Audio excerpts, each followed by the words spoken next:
Bump's name. Hey, everybody, welcome. Here we go. Tough Bumps, episode 48. My name is Matt Connarton, and of course, with me, as always, my partner in crime in this endeavor, Erich Pilcher, is here. Hello, Eric. Hello, Matt. Erich Pilcher, the man of many names, also known as Erich Pincher, Erich Filter. Sadly, yes, many names, but there is one outlet that will no longer hear those many names. That is true. Before we get to that, though, of course, we should acknowledge the final boss, Austin. Austin Hicks is not here with us today. Of Tough Bumps. He's what? The progenitor. The progenitor. Yeah. He is not here with us this week. He is under the weather, so I'm sure he'll be back next week. But if you are joining us live as we stream online, today is Sunday, June 7, 2026. Just after 4 p.m. in the Eastern time zone here. And of course, so thank you. You know, you can always chime in the chat room, especially with our first subject today. People might want to chime in the chat room here during the show. But of course, we do appreciate everyone who, and the majority of our listeners do get the show via podcast after the fact. Please subscribe to Tough Bumps on your podcast platform of choice. And of course, if it's YouTube, please like and subscribe to the podcast and so forth. So we appreciate all of you. And some big news. Let's see. I'll go ahead and I'll go ahead and grab the graphic here. Some big news that has happened in the lore of what we do here, shall we say. Our favorite Sammy Hagar impersonator has died. No, I'm kidding. He is not dead. But his YouTube channel has gone the way of the dodo, as they say. R.I.P.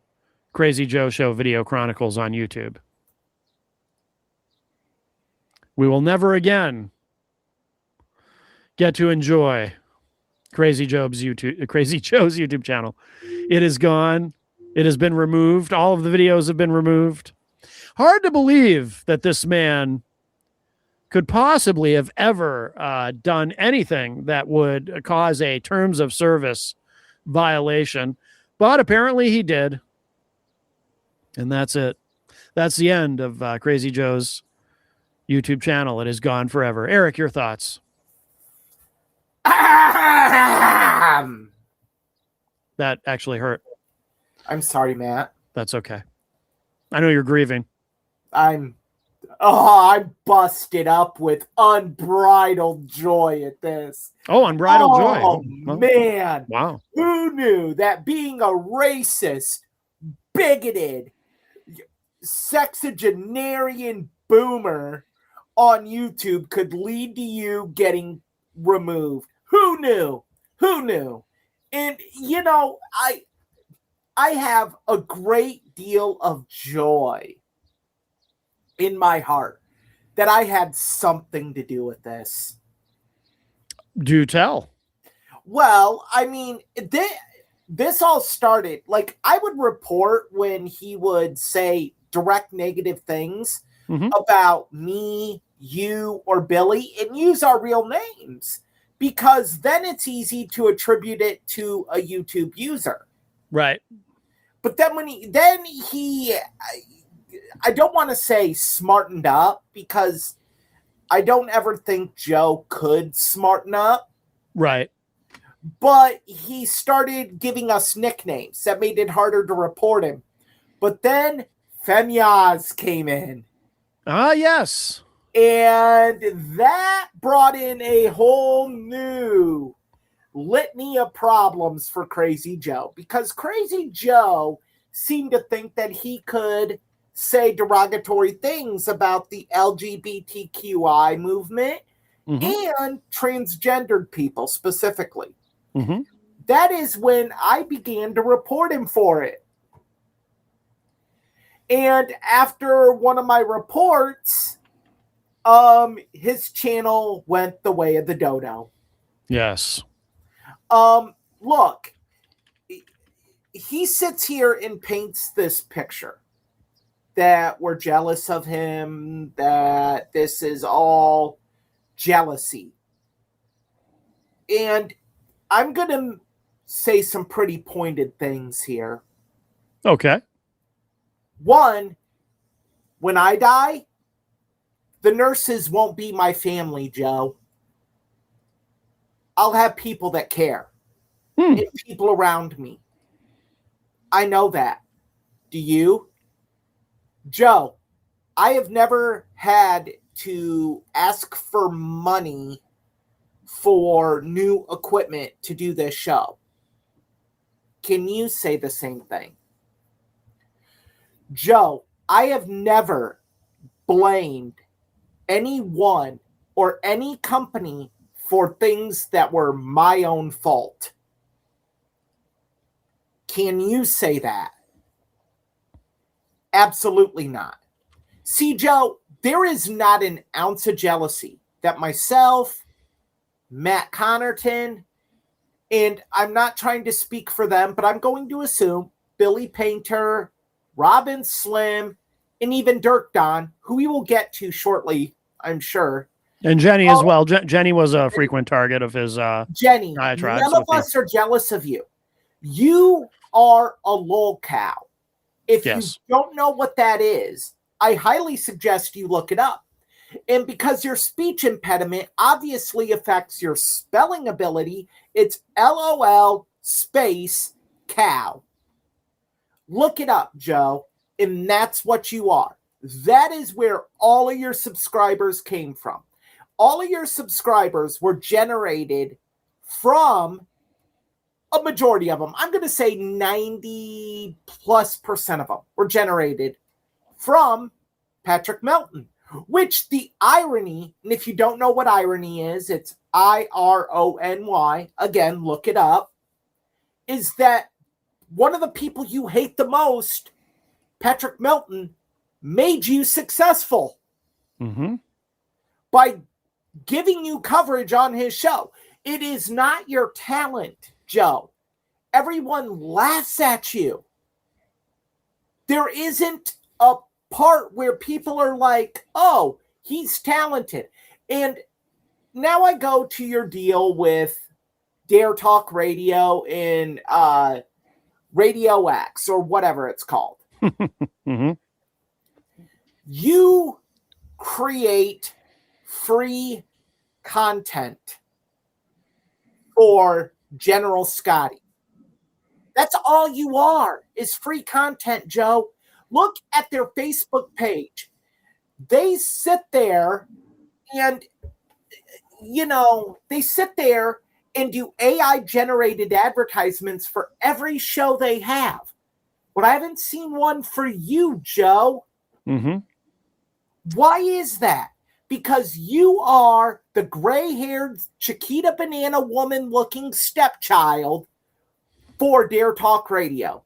You're their Special Olympian.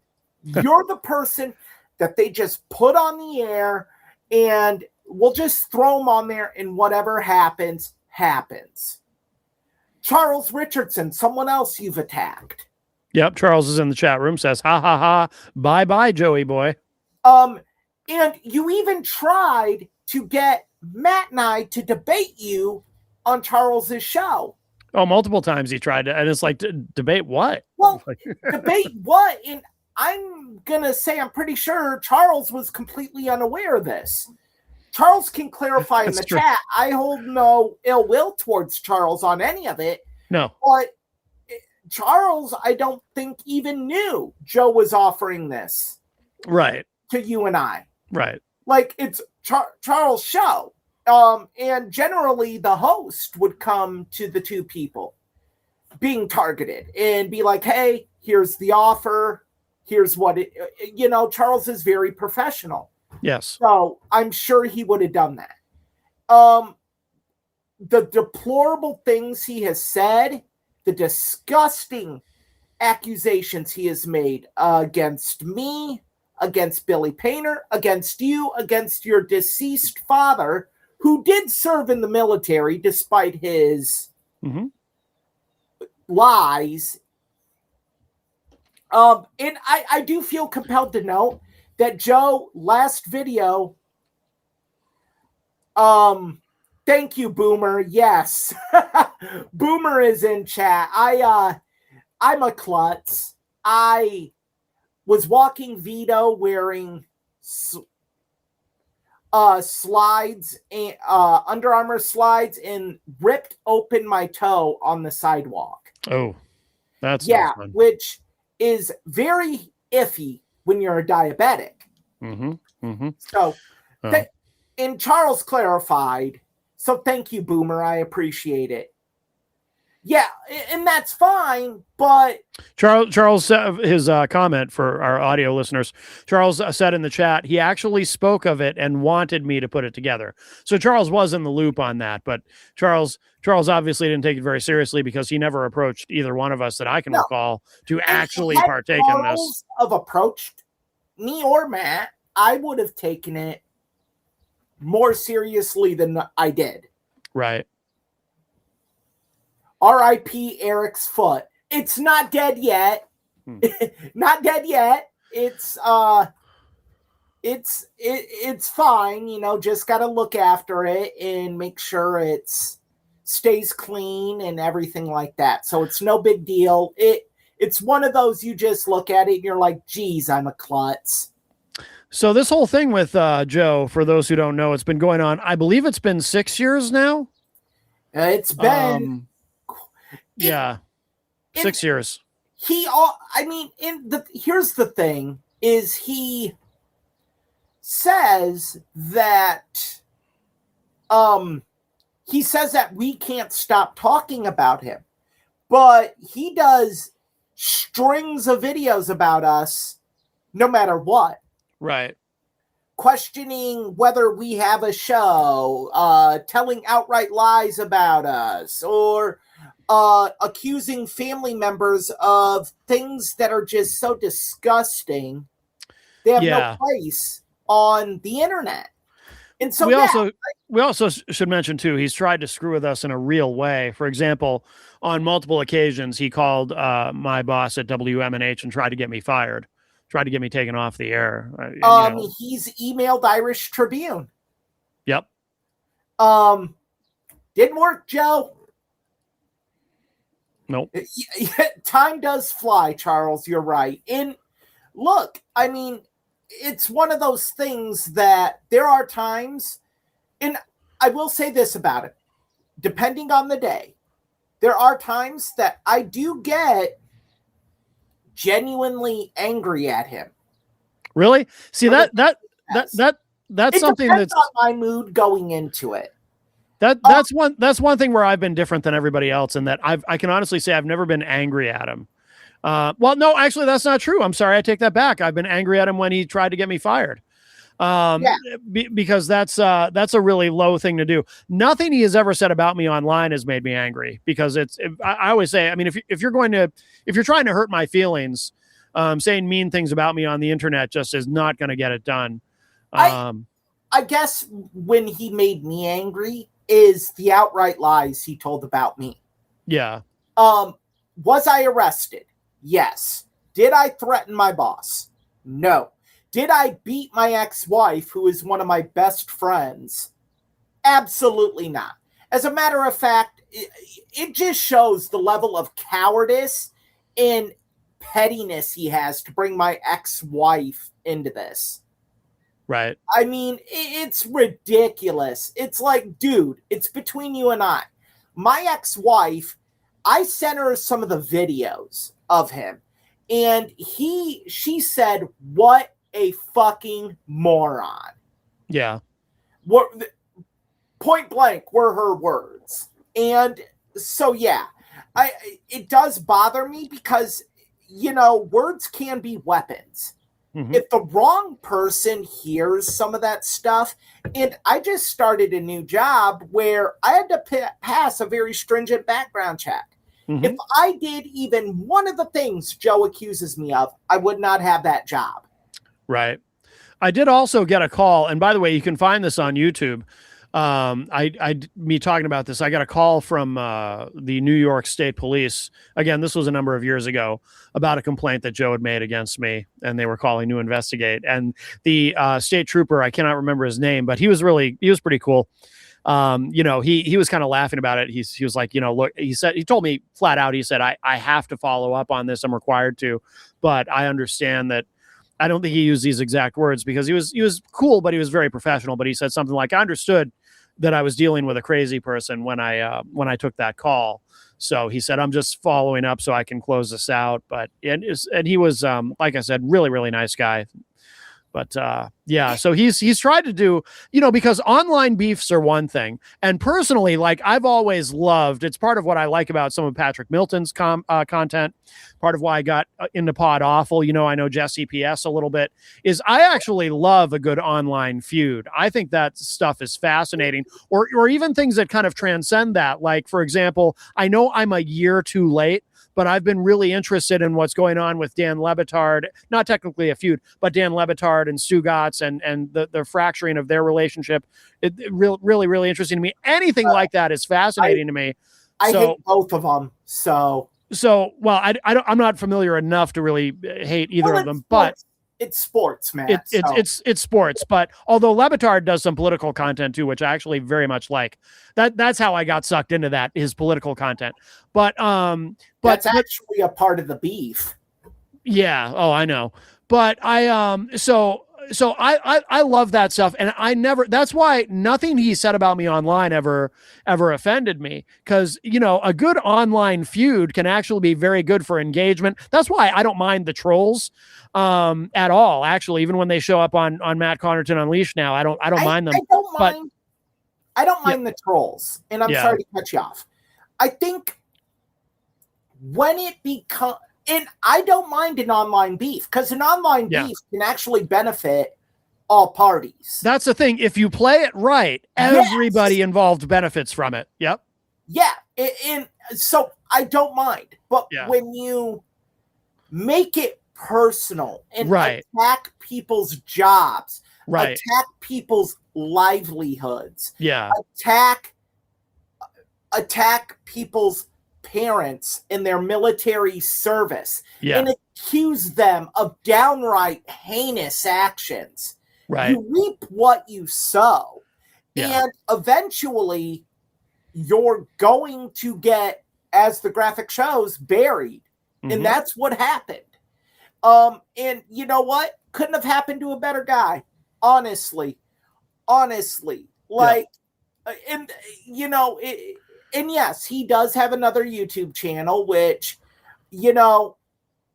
there's been some information shared with both of us that we have, that could end up happening to him because of that second YouTube channel. And apparently he's very upset because with the new YouTube channel, he cannot go live because you have to he doesn't have the minimum threshold of subscribers on his new channel to go live. And he posted a video about that. 3-minute videos now, I guess. No, that's not correct. Yeah, that's what he's saying. Doesn't he have videos on his new channel that are longer than that? He does, but his last 2 have only been 3 minutes, and he's like, here's your 3-minute video, you cock. Oh, okay. So I don't know if that's a restriction or he's just technologically illiterate, but I don't know. I don't know the specifics on that, honestly. Yeah. Charles mentions, of course, because he hosts the Charles Richardson show. He says, yep, when I called him out, I got some benefits from it too. Absolutely. Oh, Jenny is also in the chat room, by the way. Hello, Jenny. Welcome. Hi, Jenny. But sorry, Matt. No, go ahead.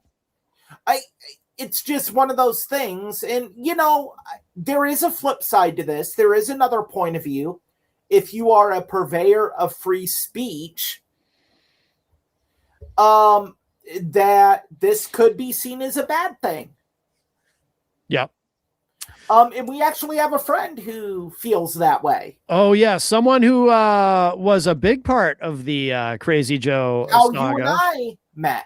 That's right. This individual, Dirk Don. A voice from the past has come back. Yes. To eulogize Crazy Joe's video chronicles, his YouTube channel. And we'll present that to you now. Sound good, Eric? Yes, I'm going to step away while that plays briefly. All right. Very good. Here we go. Hi, Crazy Joe. This is Dirk. It's been ages, hasn't it? Heard you were saying you ran me off. Instead, I came to the realization that I had done everything that I had set to do. I said everything that I wanted. Even my flagship show about gaming was eventually going to end at some point. The market changed, and so did I. Gaming isn't as fun as it used to be. Hobbies changed. With that, I closed down what I built. Even sold my audio equipment. Some things have to ride off into the sunset. Would I ever make content again? Who knows? Over the past handful of years, I have been enjoying the married life with a woman who loves me, and I have been dedicating my time being active in the Church of Satan, where I have now ascended to the warlock status in the hierarchy. The achievement is incredible and very special. While living the best life of indulgence possible, I would check your channel out and see what's going on once in a while. Sometimes hearing the monologues about Ratso Fatso and Erich Pilcher. And I've even tuned into your show from down under, where summer there is winter here. Isn't that weird about Australia? That whole place sounds terrifying with all the creatures that want to kill you. Anyway, I heard you lost your YouTube channel, the legendary channel known as The Crazy Joe Show Rated R. Not sure how it happened, and it was very sudden. You may be listening to this thinking, here I am to dance on the grave of your channel. No. In fact, that is not the case. Joe, there is something I want to say, and I need you to understand that this is sincere.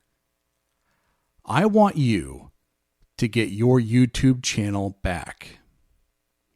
That may come as a surprise to you, but this wish is legitimate. I genuinely want you to get your YouTube channel back.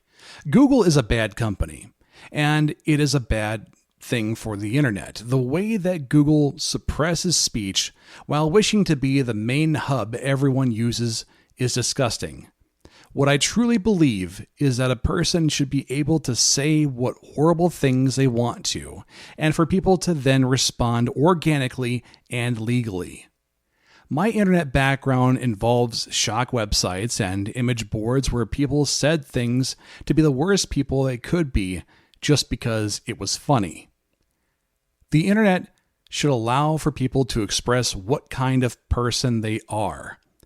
It's what allows for freedom of association to flourish. Racists can pal around with racists, and non-racists can pal around with non-racists. When you shut someone up for their speech, what happens? It doesn't really stop. It simply goes underground, where ideas can fester and grow. The real danger can also come from suppression of information, leading to speculation that spreads uncontrollably.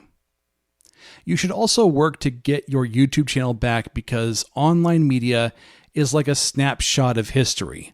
The good times and the bad are parts of the show that is life, and, well, I especially love channels with people who freak out over dumb things.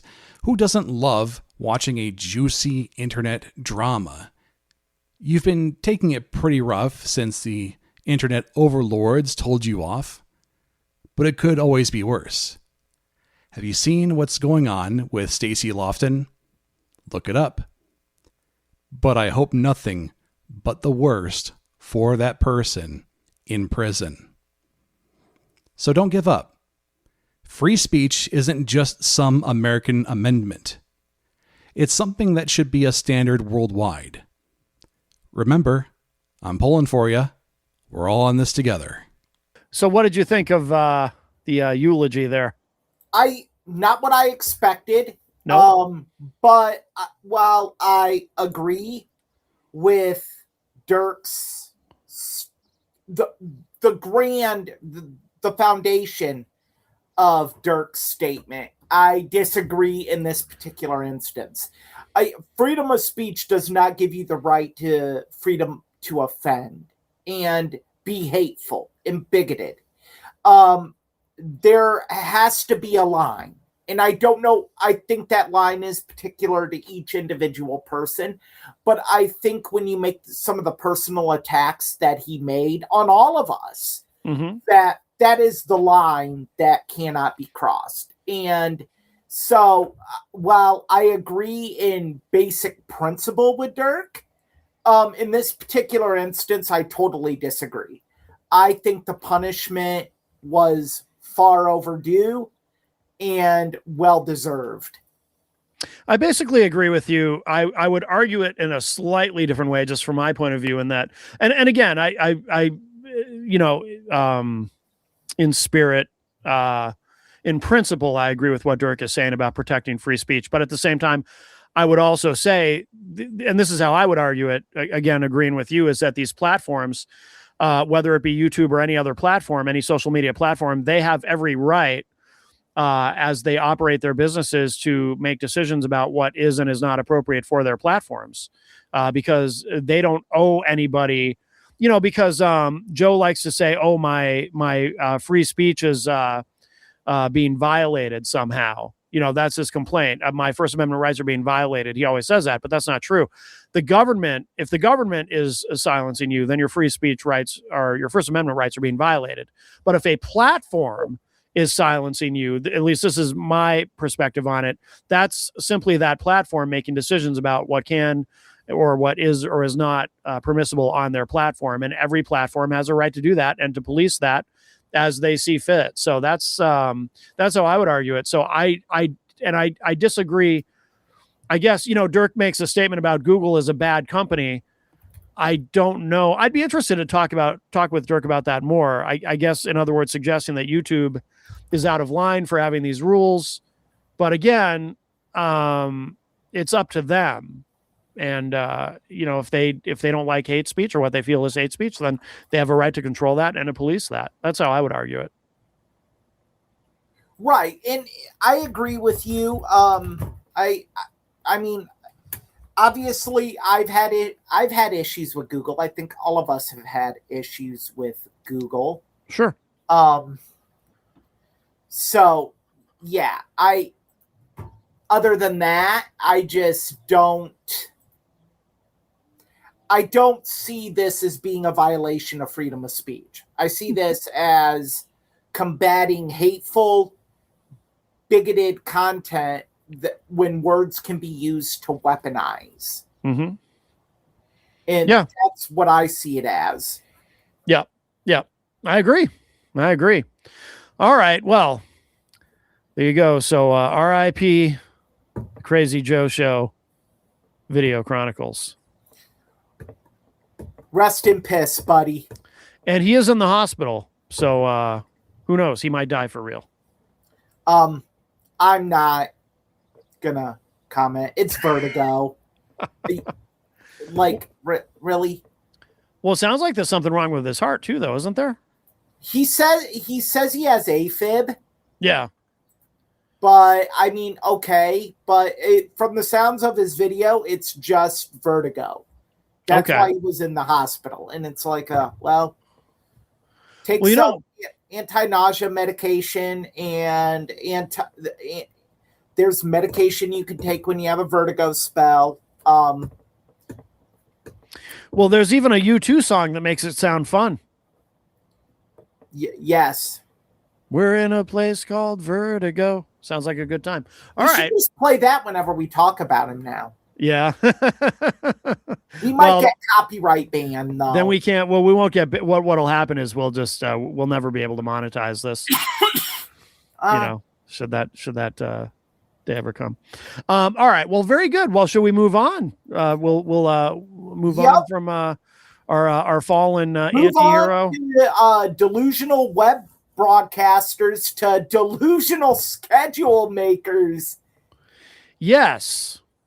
So apparently SmackDown, there's a new plan to alternate between 2 and 3 hour shows. Is that correct?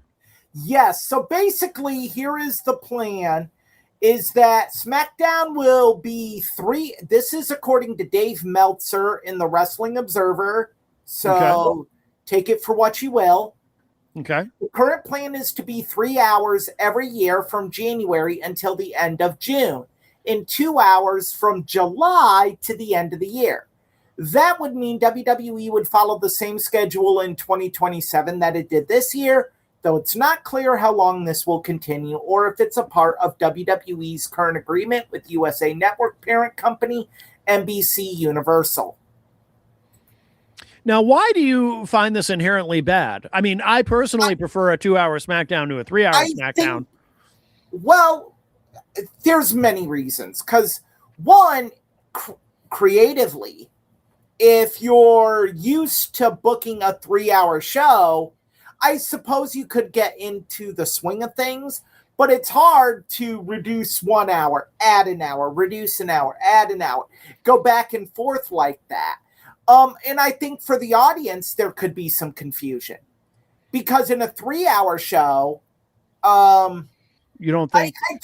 I don't see what the strategy is here because, you're a 3-hour SmackDown. You're already viewed as the B show. Right. Anyway. And so you're going to bring up talent. And then what are you going to do? When you go back to 2 hours, bust that talent back to NXT. I mean, I think you're getting into a situation where you're gonna hack off some talent here, and they're not going to be happy. I don't think it's necessarily bad to cycle some talent, though, down to NXT. Take some people who are maybe haven't been doing much, maybe they haven't been given much to do, maybe they're regarded as a little bit stale, and you send them down to NXT to help out and kind of freshen them up. I don't see any reason why they can't do that. That affects their pay as well. Sure.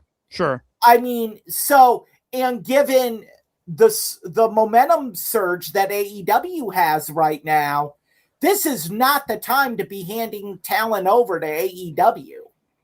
Charles said in the chat, the main reason I disagree is it sounds like they can't make up their mind as to how long of a show to have, and it also affects talent getting airtime. I think the big thing reducing is they're trying to stay viable during football season.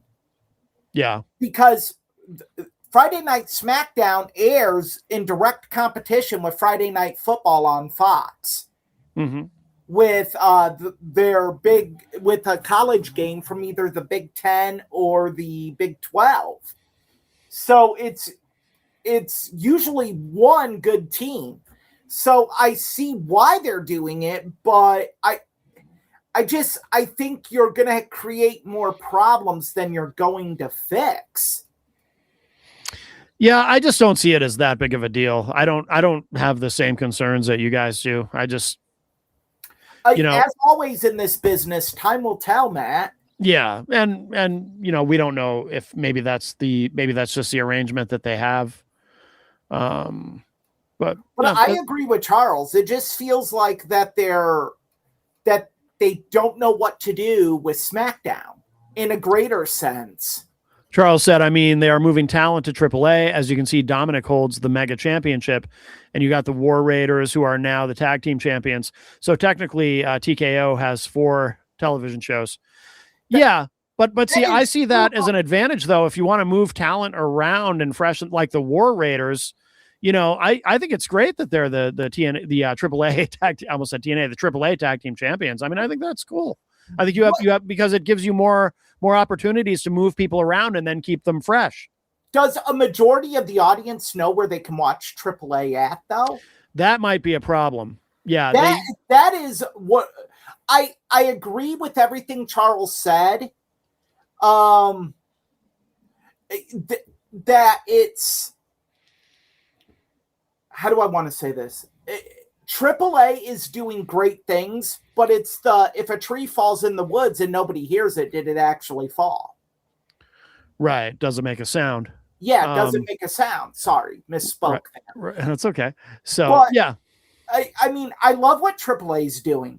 I do too. Would love to see AAA get a major streaming deal at the very least, and I was hopeful that could happen with partnering up with TKO and Endeavor, but it just seems like the wheels are slow to move on that, which Yeah. I don't understand because there's a litany of networks that WWE works with. Right. There has to be one that would have a slot for AAA, whether it's pre-recorded or not. I wouldn't be surprised if they're working on that. And we'll see an announcement at some point. Another great point Charles said, but their start time is 8 p.m., which does coincide with any football that may be airing on another network. So going to 2 hours isn't going to help that. No, it's not. I mean, unless that Friday night, the rare Friday night that they're at a USC or Oregon or, you know, if they're on a Big Ten West Coast side, I think they start later. They've done that in the past. They started at 9 p.m. Eastern instead of 8 p.m. Eastern. Yes. But the Big Ten deal, the Big Ten TV deal was revised this offseason.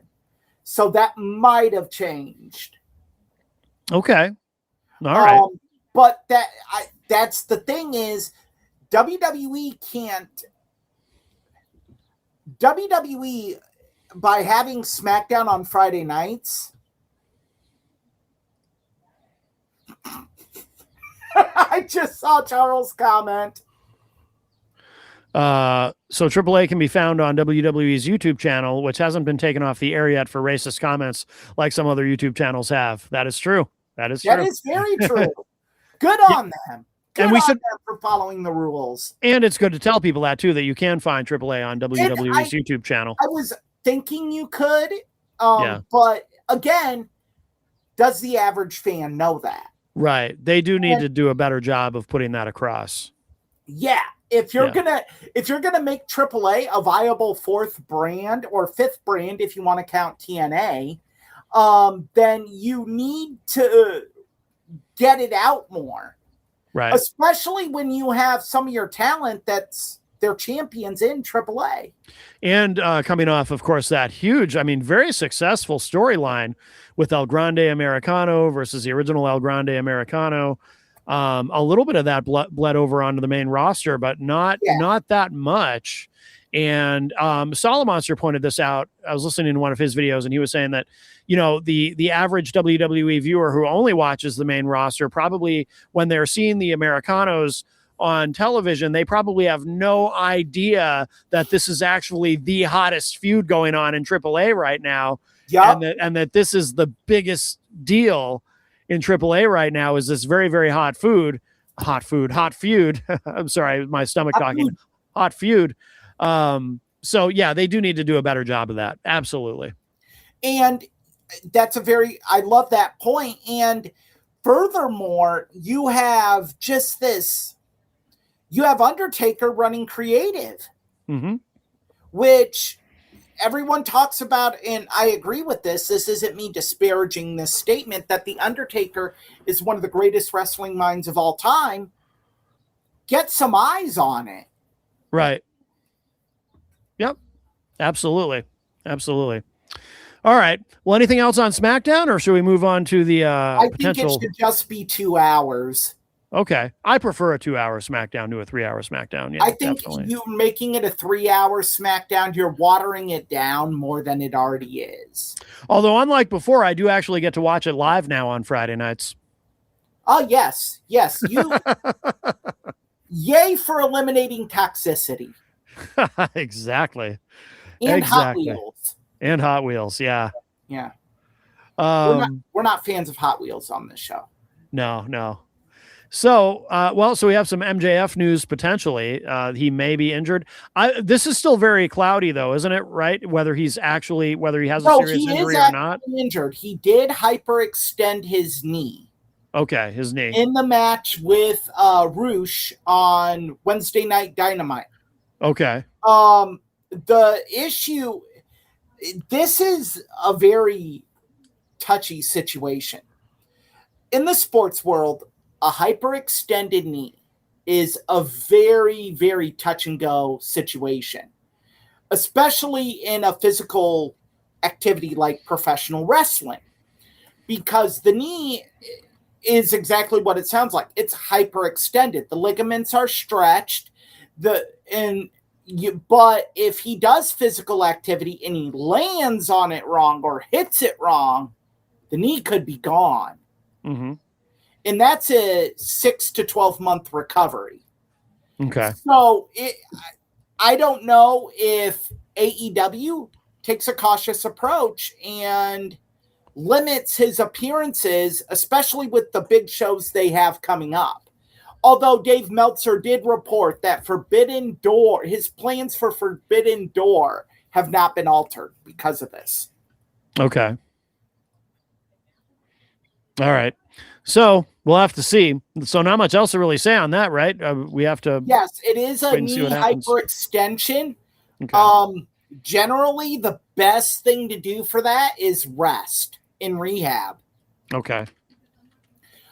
So I would think Tony Khan, being the wrestler's CEO, would be prudent in that. Okay. All right. Well, thoughts and prayers, I guess, to MJF. Oh, I'm not a religious man, but I'll throw that in. All right. Well, very good. So anything else on the undercard, or are we on to the main event? We're actually on to the main event, unless our robust chat audience has anything to add. Well, the main event this week, SummerSlam 1997.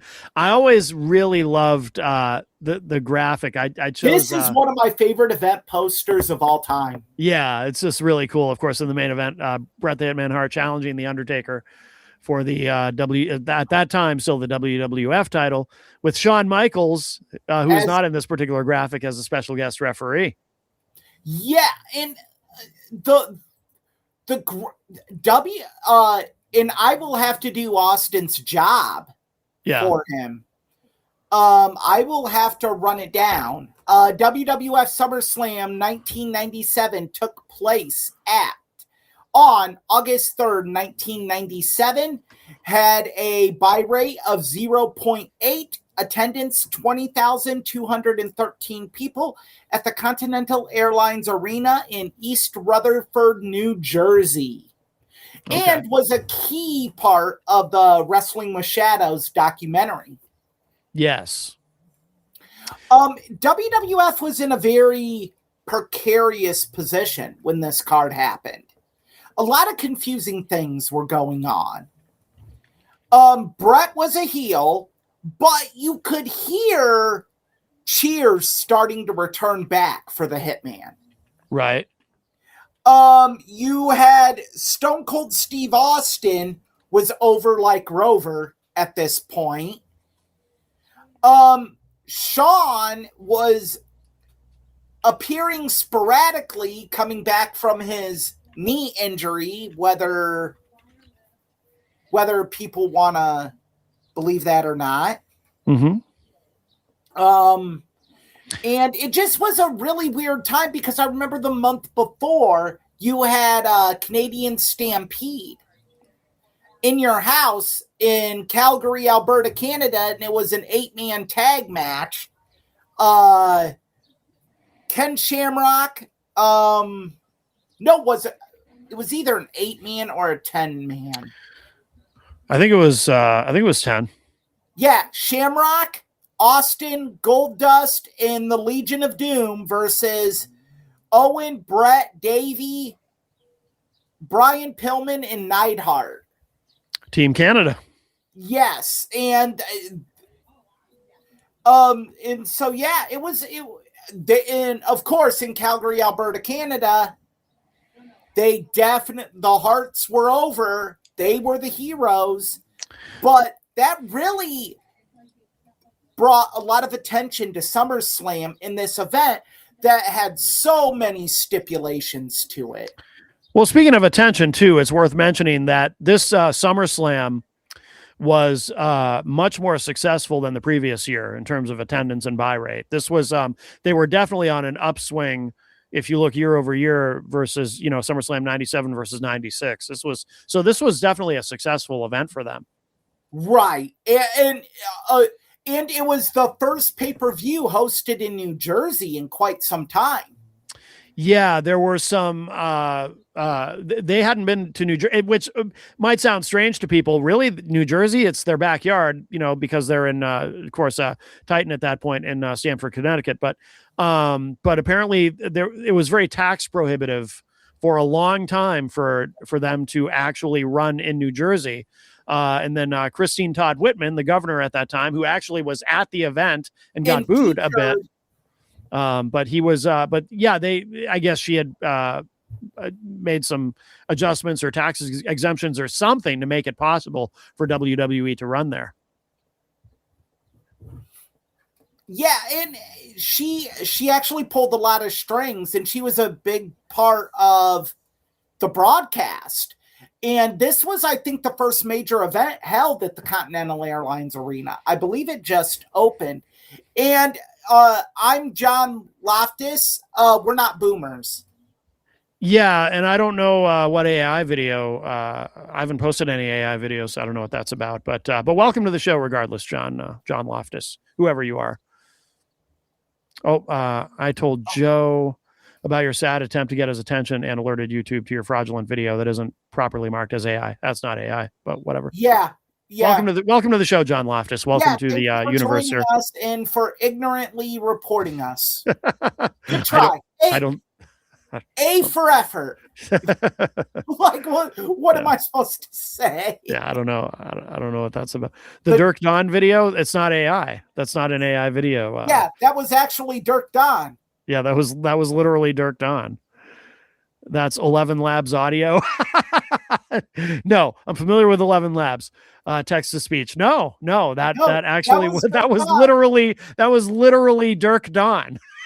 Recording his voice. I have Facebook messages between Dirk Don and I talking about his eulogy when he sent it to me.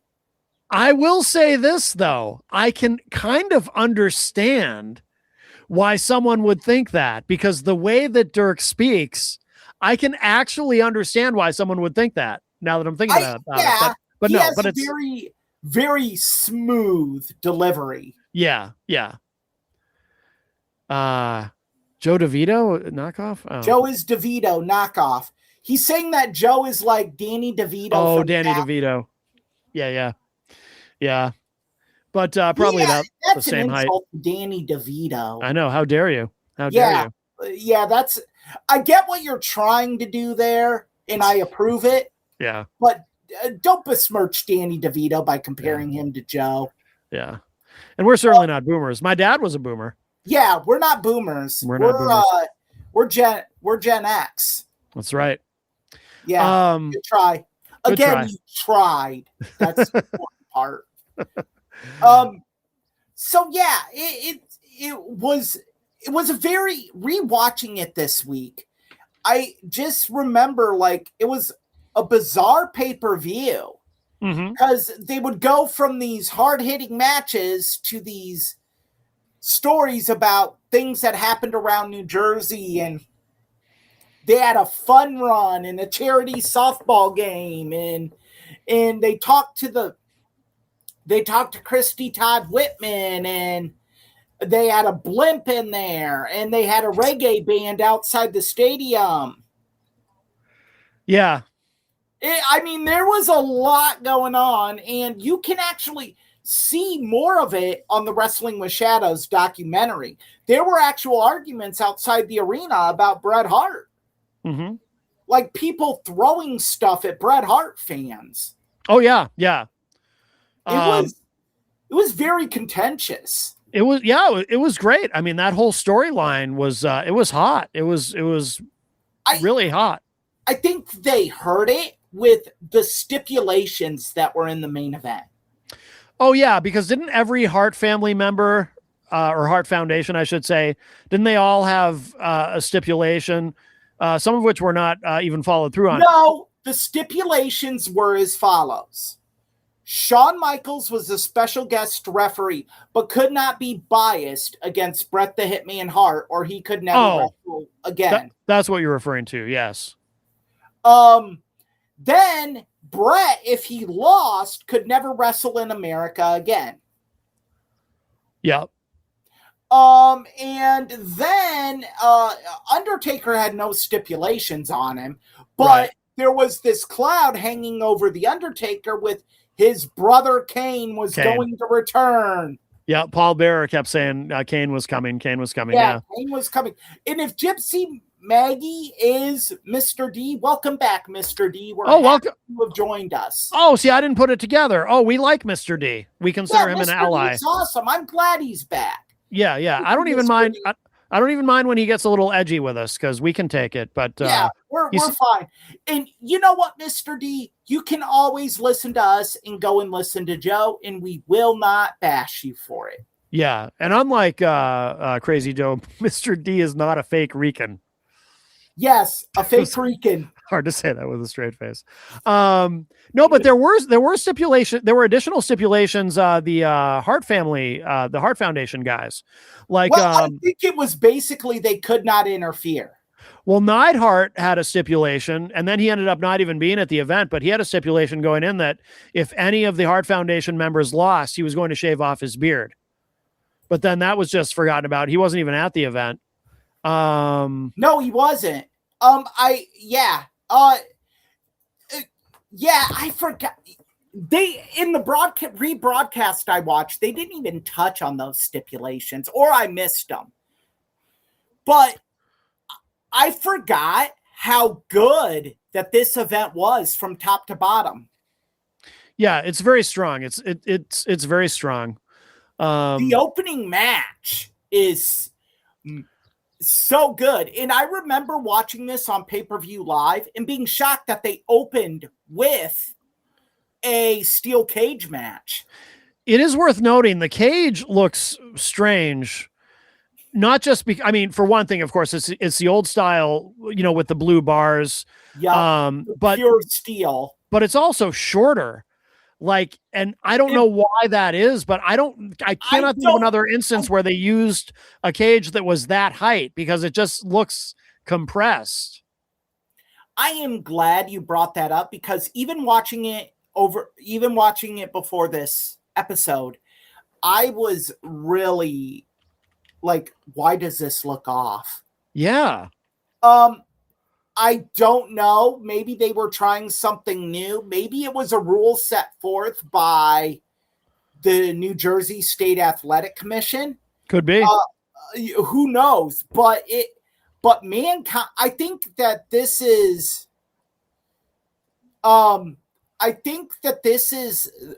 really when you had to start considering Triple H as a main event player. Yeah. This match was amazing with him, and any time you put Mick Foley with Triple H, it was amazing. But the Observer gave it 2.5 stars. I think that's very low. I mean, I personally, I probably would too, only because. Look, I thought it was a strong match. I like the character work. I even like the, Mankind kind of hints at Dude Love, the Dude Love persona coming out at a couple of points.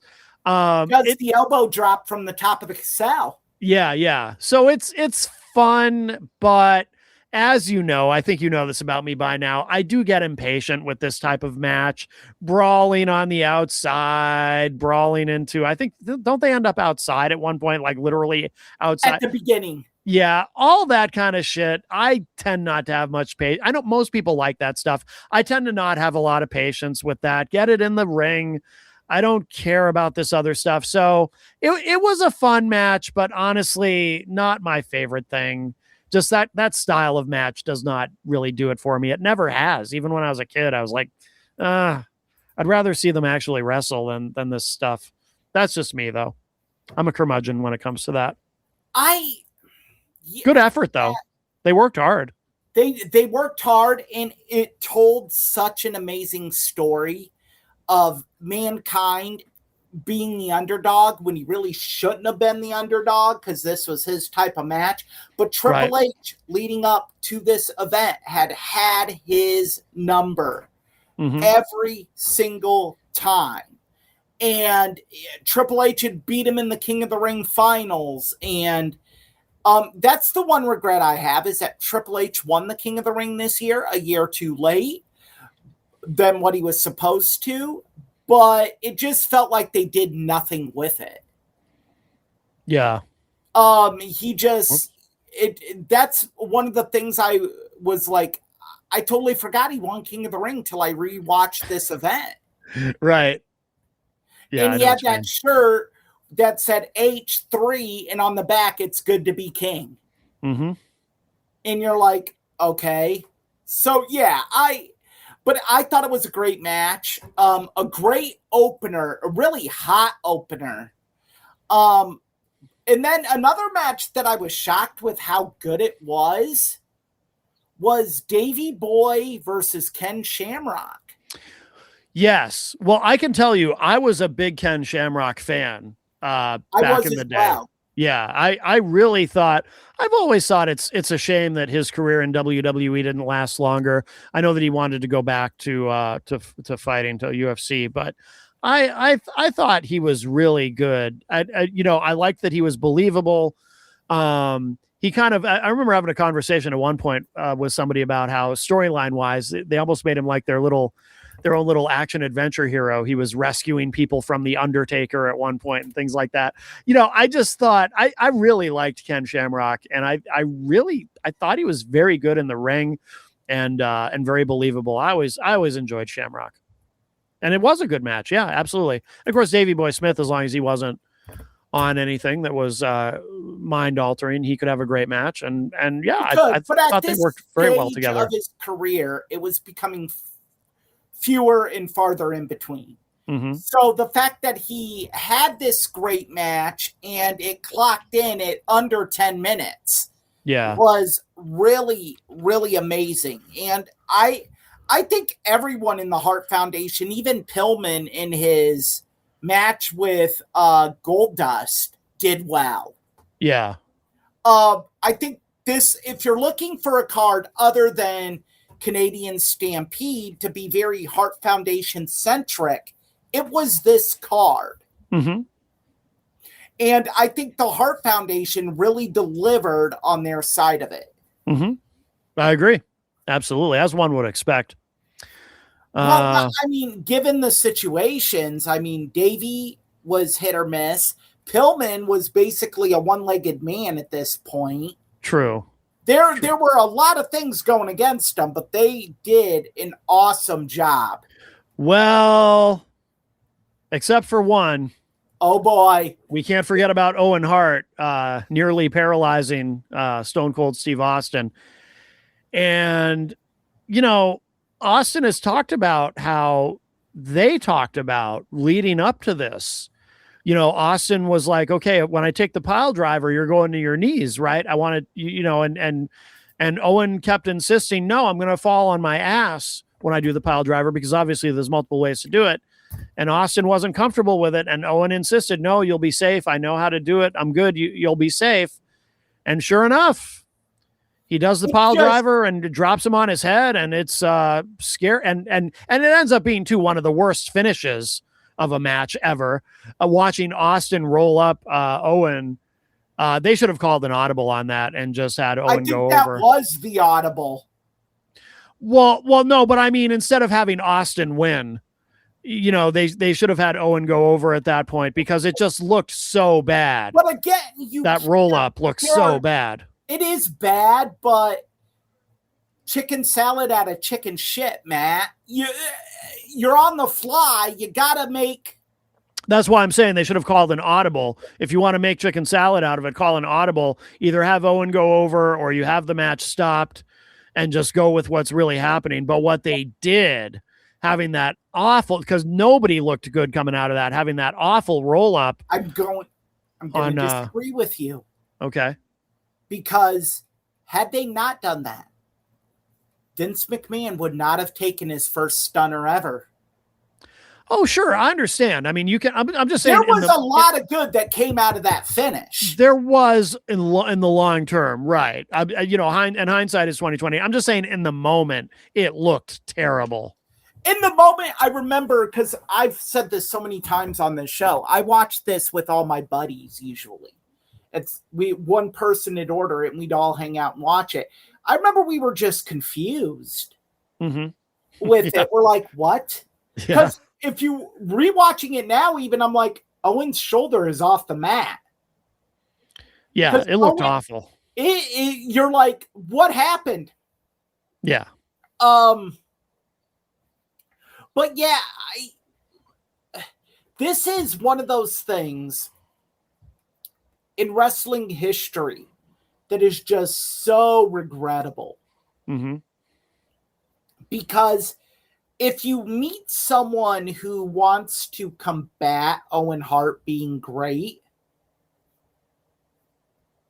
this is what they point to. Right. This moment.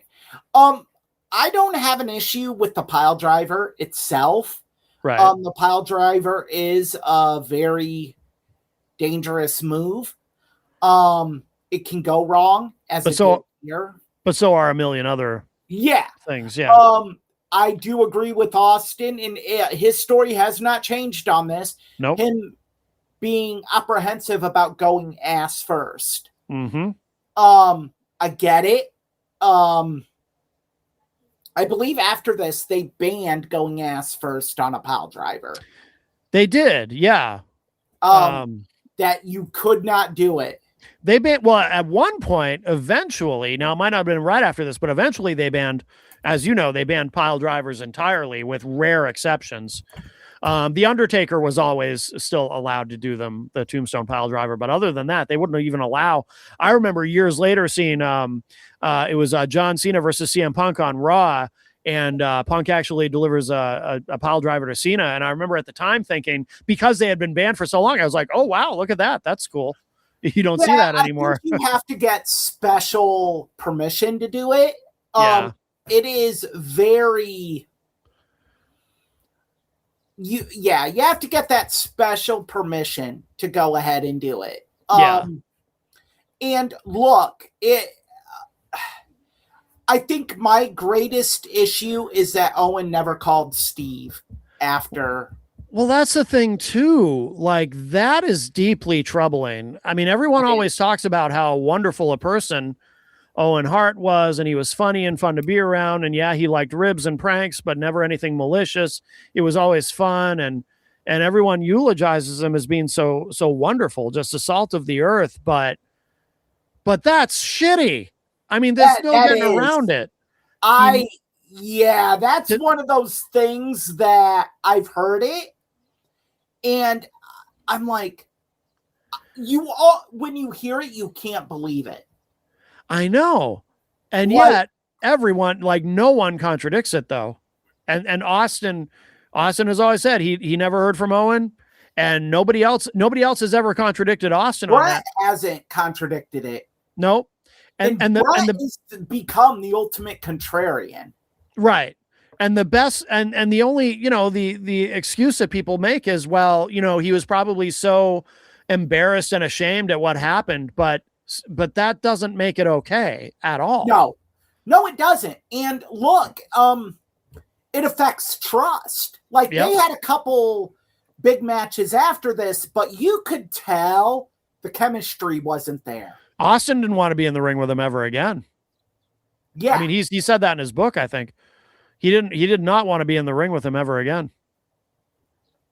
Yeah. I mean, it was brutal. And you could tell, even watching it live, you could tell that it was botched. Like, you could see Austin's head hit the mat. Oh, yeah. Yeah. And that neck just push up. Yep. Yeah. So, yeah, just terrible. And yeah, it was a messy finish, but I also take the Starrcade 1997 Eric Bischoff argument on this. Yeah. What would have happened had Austin not won that match? Sure. No, I get it. I mean, in hindsight, sure. We can sit here and we could say, oh, you can audible, you can do that. Dude, that crowd would have lost their minds. Well, it would have put Owen over as an even bigger heel. I mean, hopefully, but what I think you would have is go home heat during the main event. They might have hijacked that show. I don't know. Skeptical about that. I mean, because I think out of everything that was set up for this card, the most predictable was that Owen was losing to Steve Austin. Yeah. That was the most predictable. Right. Not that the 8-man tag team match with the race war between Los Boricuas and Disciples of Apocalypse, not that that was going to be the worst match of the night. And it was, according to also the Observer, gave it half a star. Mm-hmm. Yeah. The tag team matches were absolutely awful. The Legion of Doom and the Godwins. Yeah. I never liked anything the Godwins did. That was The only thing the Godwins ever did that I actually enjoyed, and they gave up on it immediately, was when they weren't the Godwins anymore. Do you remember the tag team Southern Justice? Southern Justice. And I remember when they became Southern Justice, like they beat somebody up and then they leave the business card on. And I remember at the time thinking, that's a cool gimmick. I like this. I can't wait to see where they go with this. And then they just fucking forgot about it. I was just gone. It was one of those things that it was time to learn a new hold.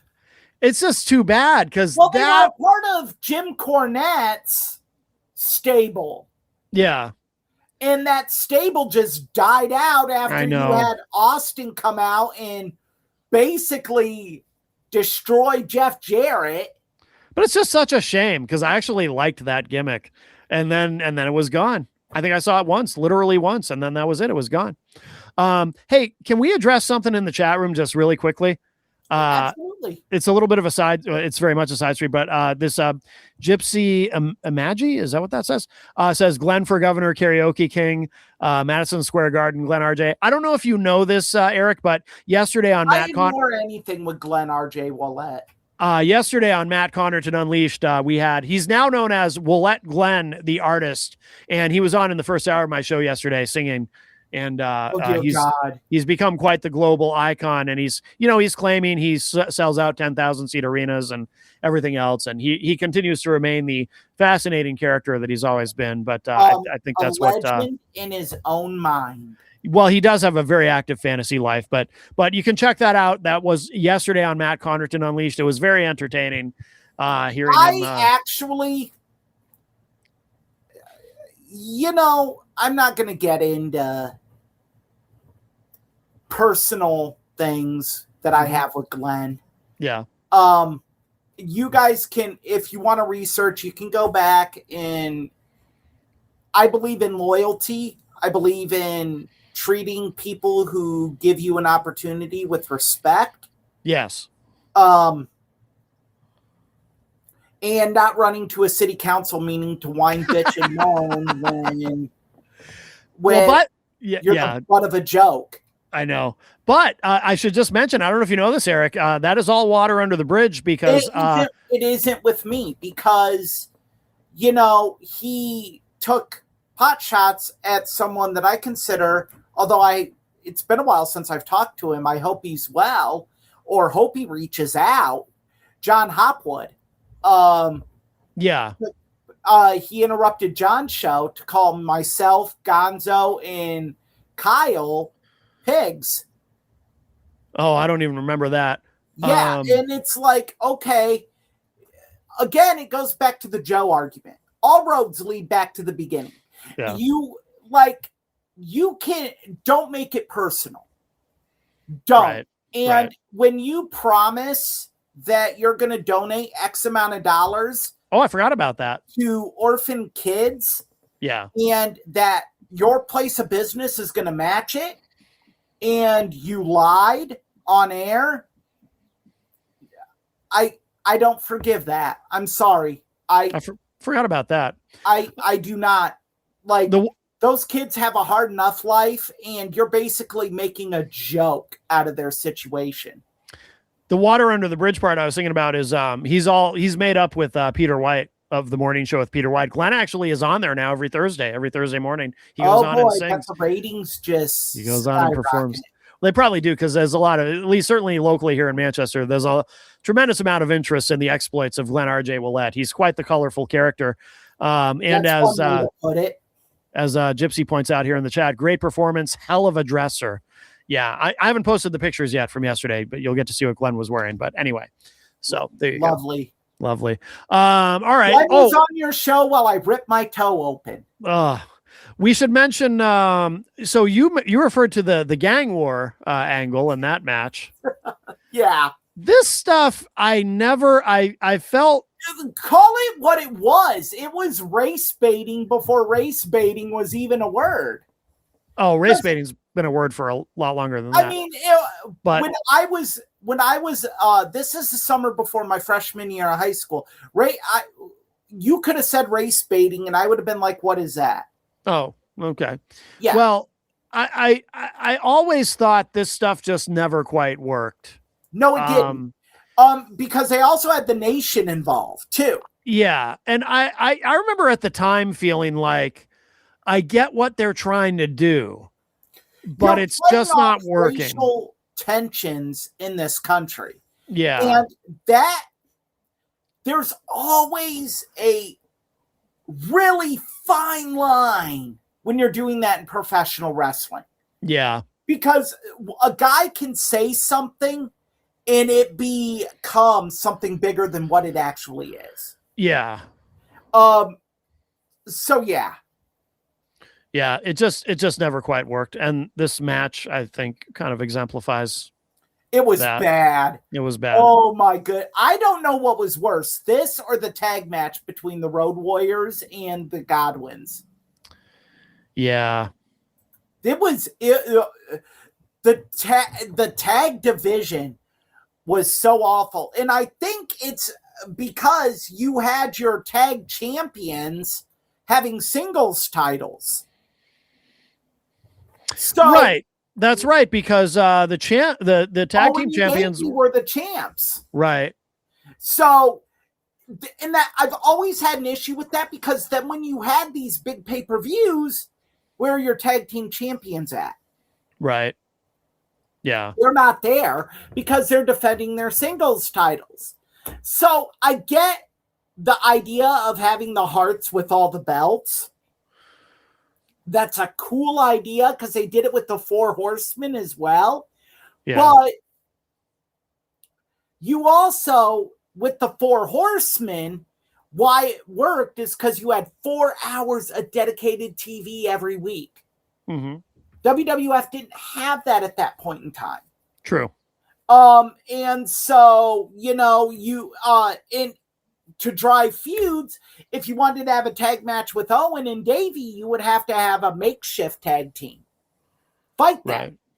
Right. And everyone knows a makeshift team, unless it was when they did Stone Cold Steve Austin and Shawn Michaels as tag champions, which was genius, isn't going to work. Mm-hmm. I mean, they could always become a great team like Goldust and Booker T, RVD and Kane, are a couple that were just thrown together and somehow, boom, mm-hmm. magic occurs. But it's few and far in between. Right. And they can't have singles championships. Because you're like, well, why is he partners with them? Why isn't he going for the IC title? Why isn't he going for the European title? What are we doing here? So it just logically doesn't make sense. It really shortchanges your pay-per-views, and it puts ice on 2 of your titles. Yeah. Either your tag titles or the singles titles. Well, should we talk about, so we talked about all the undercard matches. I think, should we talk about the main event? Yes. I love this match. Yeah, me too. That this match is one of the most underrated in Bret Hart's career. Of course, Bret Hart challenging The Undertaker for the WWF title with Shawn Michaels as the special guest referee. And I like the story they told Mm-hmm. in this match. And I like how they played into the undercurrent of tension with Shawn and Bret. And then the Undertaker got involved with it. And at this point, they were already still very much not getting along backstage as well, right? Right. Like they were already, refresh my memory, was this after the incident where the backstage fight where Bret actually pulled out some of Shawn's hair? No, that was after Sunny Days. The Sunny Days comment. Okay. And Sunny Days happened about maybe a month and a half later. Okay. So this was still before it got really bad. Yeah. But they weren't getting along at this point. No. Okay. No. Because this was after Bret missed the cue. Allegedly, Bret missed the cue. Oh, yeah, kicking Shawn in the face on television. Yeah. Shawn kicking him in the face. Shawn, I'm sorry. Yeah. And it didn't air. Yeah, but yeah, I really like this match as well. And of course, Bret could have a great match with just about anybody, except Vince, obviously, but there's reasons for that. But, and I always enjoyed the dynamic of, Undertaker at this point was different in his style in that he was faster. It wasn't the same Undertaker when he first came into WWF right. At that point. He was a lot quicker. Bret for that. Yeah, he credits Bret for the change in his abilities because Bret would call him Frankenstein, and Bret got him. He's like, because if you're going to wrestle Bret, you got to be near Bret's level. Yes. If you're not, Bret will get you through. Yeah. But it's easier if you're on his level. I think what really hurt this match is, like I said, the overloading of stipulations. You had so much going on. I don't think you needed any of that. You didn't. I agree with you. Now the argument would be, what did you need? You had enough there. You didn't need any of that. I don't think you needed Shawn as the special guest referee. Oh, you mean even not have that? See, I like that. I think that made it pretty interesting. I think that made the story better. And I like the finish they were able to do because of it. To have that stipulation, Shawn cannot be biased against Bret Hart. That was dumb because that would have added a whole nother level of intrigue going into this main event. True. Will Shawn screw Bret? Will Shawn count Bret's shoulders? Will Shawn do the right thing? Right. But then the ending happens and it makes perfect sense. Yeah. And that is one of my favorite schmaz endings ever. Really? Yeah. I love that. Bret just hawks that big old globber on Shawn's face. Good aim. Yeah. And Shawn, you can tell he's torn. He doesn't want to count. But guess what? Yeah. And the look on his face as he's doing it. It's really good. Yeah, really good. Everyone played their roles perfectly. And that big loogie that he hawked on the Bret hawked on Shawn. That hate on it. That was prophetic. Not the last time we saw that happen, was it? No. Yeah, no, it was a great ending. It was a very, very good match. I agree with you.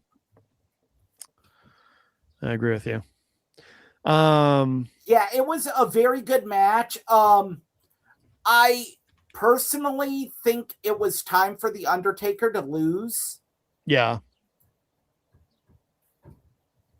I think that it was time. For whatever reason, this title run, I don't feel stuck.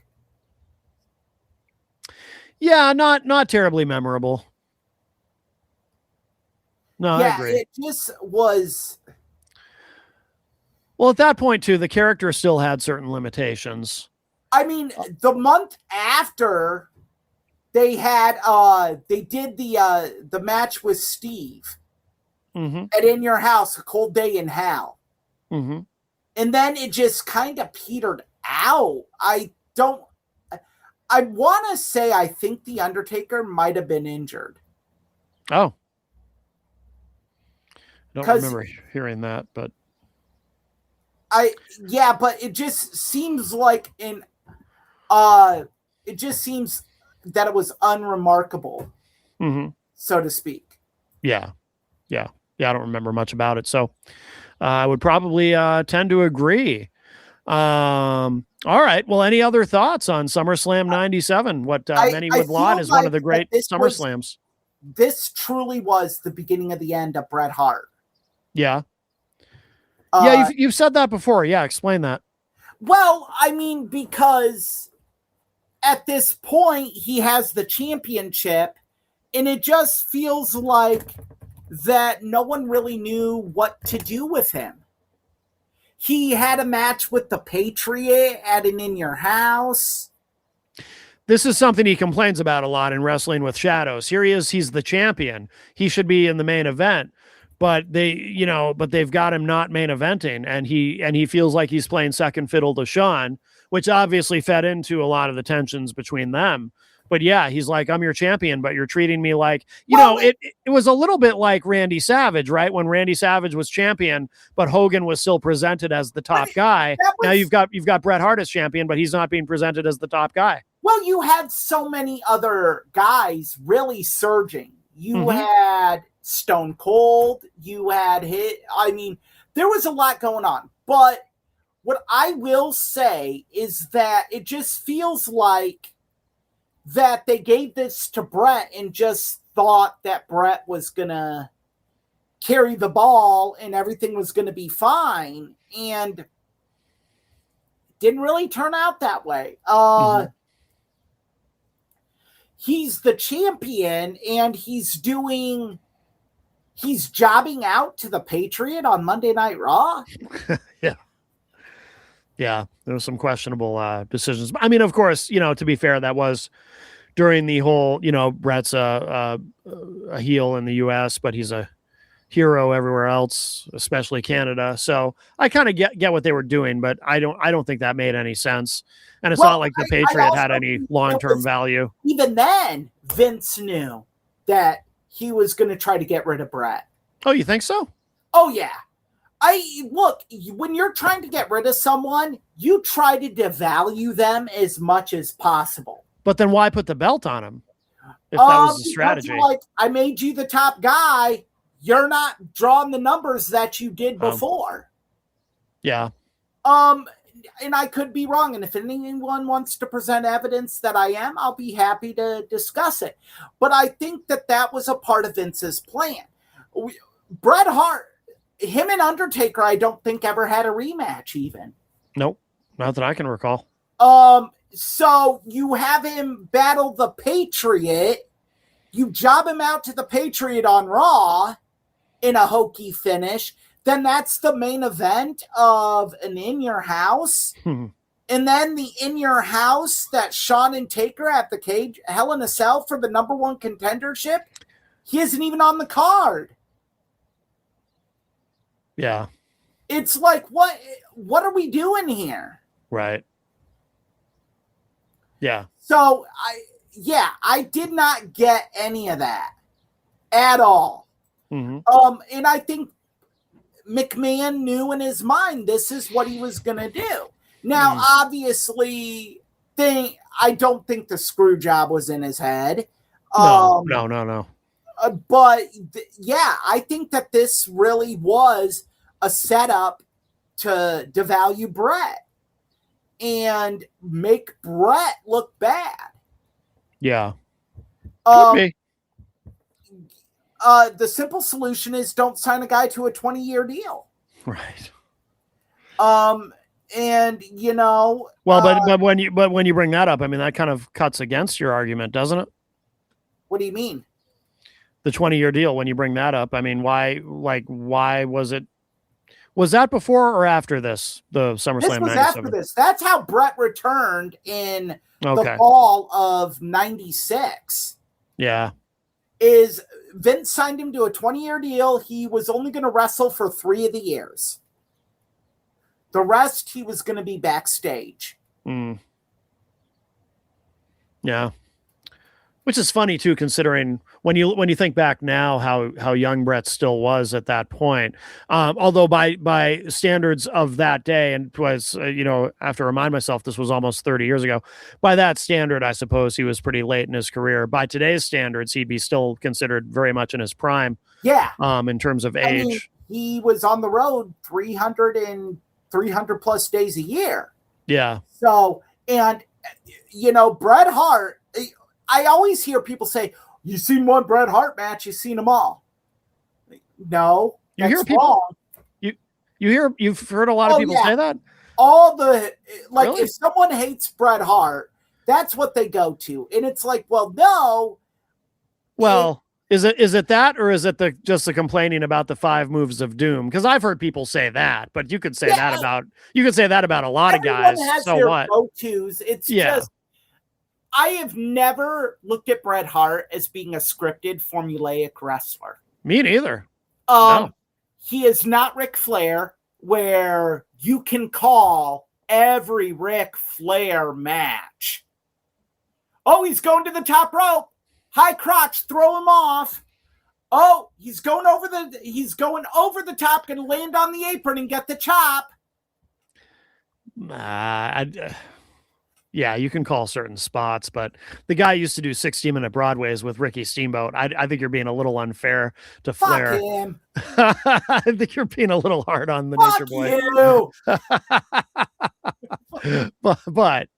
But no, I mean, Bret, as you know, he's my second favorite of all time and a very close number 2. Macho Man Randy Savage is my number 1, but Bret's a close number 2. I think as I get older, the more I watch of Ric Flair's old matches, the more I'm like, was it really that good? Or was it a product of who he was with?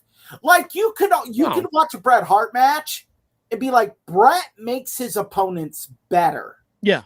Yeah. Have you ever thought that way about a Ric Flair match? I don't know if I have a specific match, but Flair really liked to sell, though. He liked to sell for his opponents. Opponent look good. Yeah. But did he make his opponent better?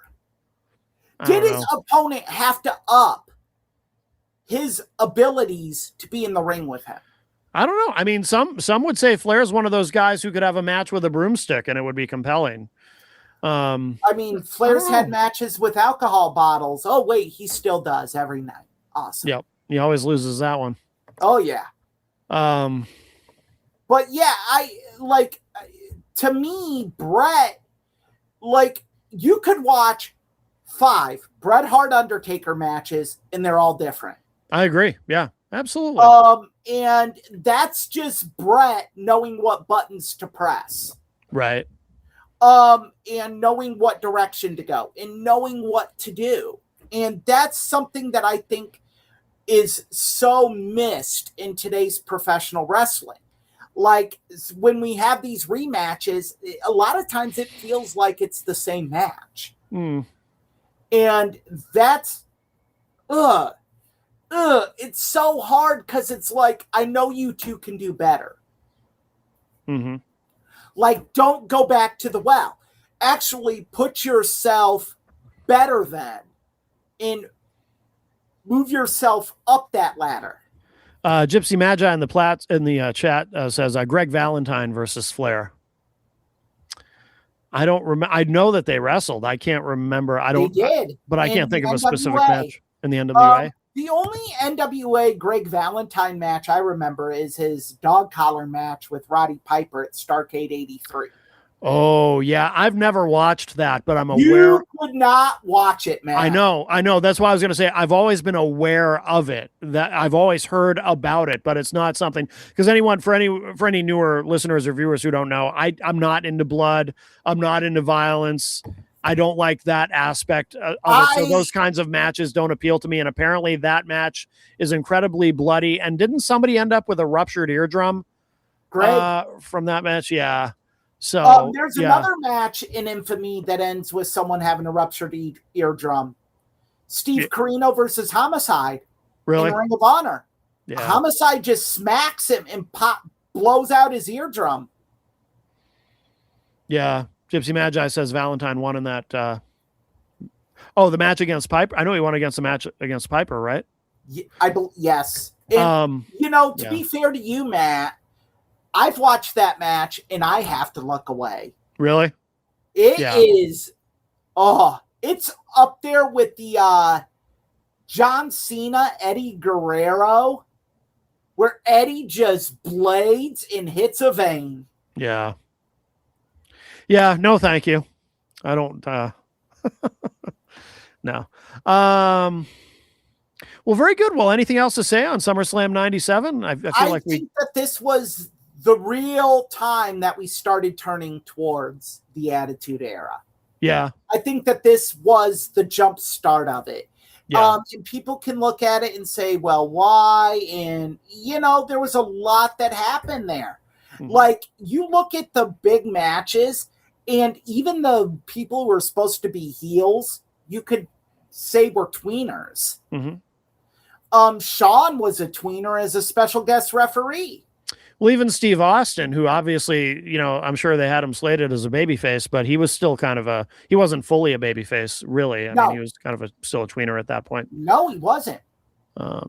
Yeah.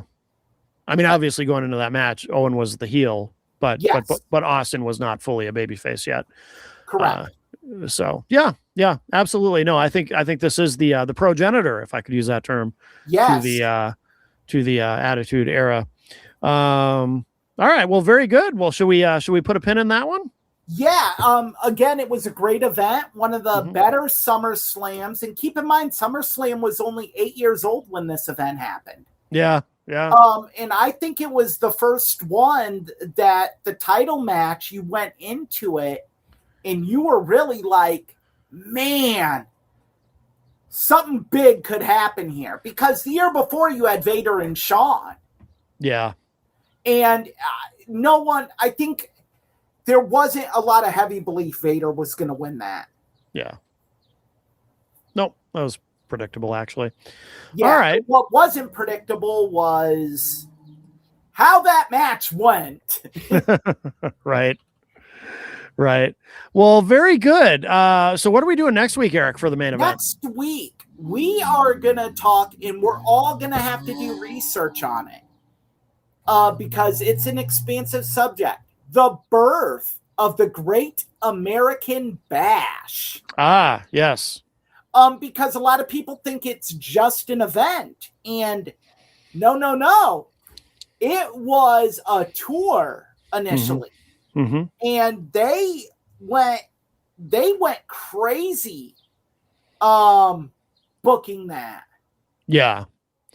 Yeah. I learned a lot about that from you because that had come up on the show once before, and you told me some things about that I didn't realize. The Dusty Rhodes. Yep. And that's where War Games debuted. Yeah.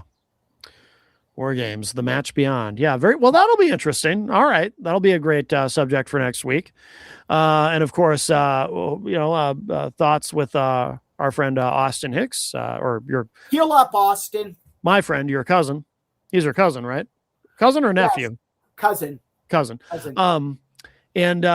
So hopefully he's feeling better. I'm sure he'll be feeling better next week. And once again, RIP to Crazy Joe's Video Chronicles, his YouTube channel. Rest in piss, YouTube channel. But that's okay. We already found the new one. Yeah, we're Joe. We're aware of your new one. Yeah. Just know that we know where your new YouTube channel is, buddy. We're aware, and we're always watching. We're always watching, and Femyaz knows where it's at too. She's always watching. And her very large contingent. Yeah, she's got a lot of subscribers. She's got a big following. I think they were heavy-handed in reporting Joe as well. Probably. Yeah. I cannot take full ownership of this, although I wish I could. Yeah. Because it would be so sweet if Donkey Boy was the only reason Joe got kicked off YouTube. Right. But I'm not. I'm a part of a group. that did it. Oh, Well, one other thing I too. am proud of my part in it. One other thing we should maybe mention too that we haven't talked about, just very, very briefly. Another nemesis of ours, Stacey Lawton, going to prison. Yes, has been convicted. Has been convicted, and her sentencing was delayed due to a technical issue. Yeah, but probably gonna get over 40 years. Yeah, that was one thing Joe was right about. Joe used to refer to Stacey Lawton as a freak of nature, and that I think is accurate. I just remember having to go into my job and my boss telling me, Erich, in verbatim, this is what he said, Erich, why are you fucking with a trainee? Oh, wow. Because after we had done the Stacey's appearance on your show, yeah, where basically it was myself, DJ Reckless, and Dirk Don that took her on. Yep. And like called her out on her bullshit, which you handled so professionally. Oh, thank you. Like it had to be hard sitting there hearing your friends be like, no, you're full of shit. And you gotta be the one to sit there and kind of steer the ship down the middle of the stream here. I loved it though. You know, I love that stuff. I know at that time I didn't, because if you remember, I sent you a very long apology on Facebook Messenger. Yeah.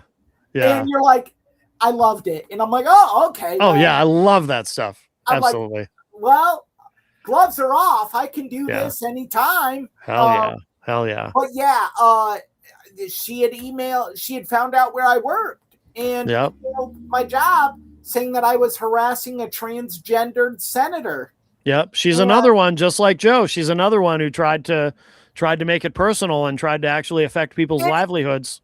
And I guess what makes me angrier at Joe than her is, like, we have a Substack we can send out to people that's evidence of everything Joe has said about us as a group and individually. Yeah. But it was so easy just to be like, listen to this show and listen to what happened the following Monday. Yeah. And it went away because it was like, you said nothing wrong. Right. Oh, of course. And actually HR looked her up on Google. Oh, no kidding. Got the litany of issues, abuse of EAS and. Oh yeah. Yeah. Like it was basically, they had to call me in and I talked about this on your show. I had to explain and they're like, yeah, we just have to make sure when we respond to the email that we spoke with him and here's what we found and you're full of shit. Yep. And I'm like, well, I wouldn't say that to her. You know what I mean? I wouldn't, because she seems very, very unstable and unhinged. Now, I do want to address Lindsay Groves in this situation. I'm kind of torn on Lindsay. If Lindsay really was psychologically manipulated, you're going to have some time to really think about it. Yeah, she's already been sentenced. Yes, to 20 or 22. I think Stacey should get 40 or more. Just heinous, manipulative, disruptive, just a horrible human being. Let's call it what it is. It's fun when our enemies go to prison, though. It is. Like, I'm like, see what happens when you fuck with Erich? That's right. Yeah, That's right. You go to you better learn how to wash Bubba's drawers now, Stacey. That's right. Start, motherfucker. Yep. Shoot program. 24-hour lockdown. Oh boy. All right. Well, I'm very King good. Kong. I run this piece. Well, on that note, I guess we'll wrap this one up. Episode 48 of Tough Bumps is in the books. Please like and subscribe if you enjoy the show on YouTube, or subscribe on the podcast platform of your choice. Let's see, Erich, where can people find you? You can find me at theirishtribune.com. Yesterday, an article was a column I wrote was published about how Notre Dame hatred is just Notre Dame jealousy. And I have another column coming out late this week, talking about the history of Notre Dame versus Navy and why they play each other every year. Okay. And you can find me on TikTok and Instagram at Pilcher's Point, on X at Eric.PilcherIT, or Facebook, Erich Pilcher. All right. Easiest way to find me is mattconnerton.com. You can find links to all of my socials there, all of my content, various programs I'm involved in. And of course, if you're looking for Matt Connarton Unleashed, you can also go to our new site, mattconnertonunleashed.com. Find the archive there. You can find some stuff about our enemies there, of course, and lots of content, and, all that good stuff. I have a question about your show yesterday. Yes. Did Glenn agree to sing Boys Club? Nope. I brought it up to him off air. He said it's a great song. I don't know it. Then how does he know it's a great song? That's a good question. You'd have to ask him. I will leave that to you, Matt. Fair enough. Fair enough. All right, Eric, thank you so much. Thanks, everybody. Episode 48 of Tough Bumps is in the book, and we'll talk to y'all a little bit later. Bye-bye. Bye, everyone. Have a great week.